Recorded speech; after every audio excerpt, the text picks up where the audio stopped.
जी हाँ दोस्तों, हो जाइए तैयार क्योंकि कल के दिन रिलीज होने जा रहा है अपने हिट मशीन खेसारी लाल यादव और शिल्पी राज का दो धमाकेदार सॉन्ग, जिसके बारे में हम आज की वीडियो में देने वाले हैं पूरी जानकारी। और साथ ही आपको बताएंगे अपने हिट मशीन खेसारी लाल यादव की अब तक की बड़ी खबरों के बारे में। तो वीडियो काफी इंटरेस्टिंग होने वाली है, इसलिए वीडियो को लास्ट तक जरूर देखिएगा। अगर आप भी हैं हिट मशीन खेसारी लाल यादव के फैन, तो चलिए शुरुआत करते हैं। दोस्तों, सबसे पहले आप सभी को बता दें कि कल यानी 5 अप्रैल को अपनी हिट मशीन खेसारी लाल यादव का एक शानदार गाना रिलीज होने जा रहा है, जिस गाने के बोल है रेतिया से रेतल करा, जो टीम फिल्म भोजपुरी के यूट्यूब चैनल पर रिलीज किया जाएगा। और इस गाने को गाया है अपने हिट मशीन खेसारी लाल यादव और प्रियंका सिंह ने। गाने के बोल लिखे हैं विजय चौहान और संगीत शेखर शर्मा का होने वाला है। जी हाँ दोस्तों, आप सभी को बता दें कि इस गाने में अपने हिट मशीन खेसारी लाल यादव के साथ रितु सिंह दिखाई देने वाली है और ये गाना रिलीज किया जाएगा टीम फिल्म भोजपुरी के यूट्यूब चैनल पर कल सुबह 7 बजे, तो देखना मत भूलिएगा। इसके साथ ही दोस्तों, जिस गाने का इंतजार आप सब बड़ी बेसब्री से कर रहे थे, फाइनली वो गाना आज रिलीज कर दिया गया है। जी हाँ दोस्तों, हम बात कर रहे हैं पलाजो वाली गाने के बारे में, जिस गाने को गाया है खेसारी लाल यादव और प्रियंका सिंह ने। गाने के बोल लिखे हैं कृष्णा बेदर्दी ने और म्यूजिक आर्या शर्मा जी का है और ये गाना जी म्यूजिक भोजपुरी चैनल पर रिलीज कर दिया गया है। इसके साथ ही दोस्तों, आप सभी को बताते चले कि 2-4 दिन के अंदर ही खेसारी लाल यादव का एक और मच अवेटेड सॉन्ग आप सभी के बीच में रिलीज होने वाला है और गाने के बोल हैं अलंगिया पलंगिया, जिसके लिए फैंस काफी बेसब्री से इंतजार कर रहे हैं। इसके साथ ही खेसारी लाल यादव का इस साल का धमाकेदार चैता सॉन्ग बहुत जल्द आप सभी के बीच में आने वाला है, जिसके बारे में अखिलेश कश्यप जी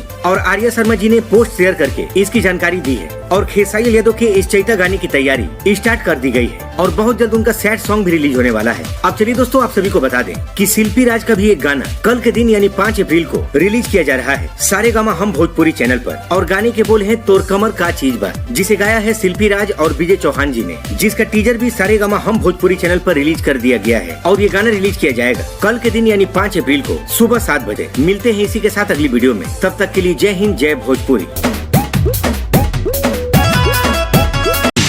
आशिक हो मस्ताना हो, इस महल की जो शहजादी है, मैं उसका दीवाना हूँ।